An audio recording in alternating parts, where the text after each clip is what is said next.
So this is going to be a very short little video that I wanted to add to go along with what we've read so far with The Secret Zoo. So I started putting together a timeline. We've read the first 6 chapters so far, and I wanted to also show you how this timeline and the plot map would be connected, okay? So, of course, this is not an assignment for you to do, but, you know, I guess the teacher in me just can't let it go. So I had to do this. So I felt like we were actually discussing and learning and making good use of our time with our book. But the plot map, y'all know what those look like. Y'all know what the parts of them are. We have the exposition, the conflict, rising actions, climax, falling action, and resolution, okay? So this book has a lot of chapters. And we could fill up the rising actions. I mean, there's probably a million things we could put on that side, right? So with the timeline, I just put the main events, kind of a summary, I guess, of each chapter on the timeline. And you can see the prelude could be our exposition. That's when we were introduced to Megan and her brother Noah. We know that Megan goes to the backyard fort to look for her glasses and hears a strange noise. She swears she sees the monkey on the rooftops of nearby houses. Then her diary entry ends up at the zoo, okay? Then chapter 1 gives us our conflict. We find out that Megan is missing and has been for 3 weeks. So that kind of sets the rest of the story into motion, because now everything is about finding Megan and figuring out what happened to her. Chapter 2, this is where we could start our rising actions. A bird came to visit Noah and brought him a note. And the main message from that note was, come see Mr. Talltail.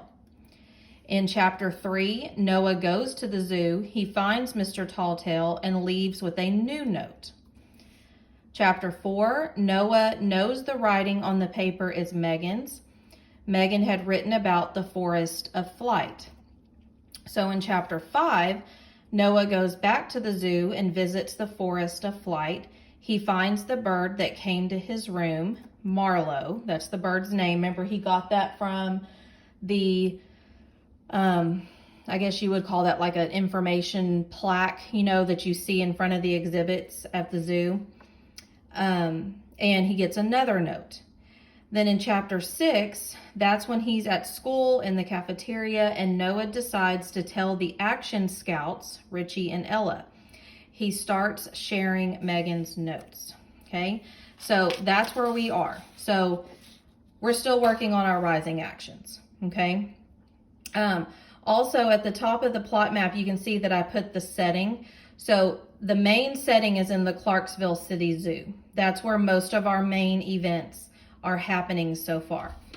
The protagonist is the main character that is on one side of the conflict, and the protagonist is on the side of the conflict where it seems like everything is working against them, okay?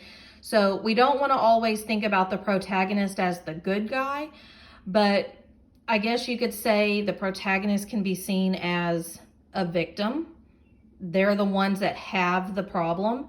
So when we first started the book, when we were reading the prelude, we probably thought that the protagonist or the main character was going to be Megan.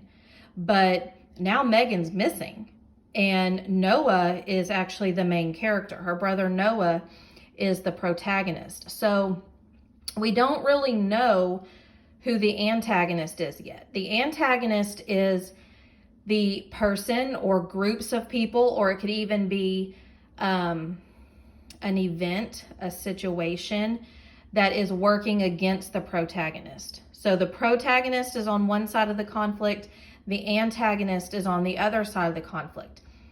Good and bad is how we normally think about it, okay?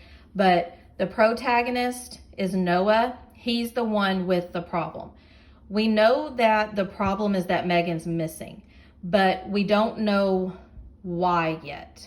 We don't know the cause of this problem. So that's why I don't have an antagonist listed yet, okay? But I hope that helps, and I will be back soon to read the next 2 chapters.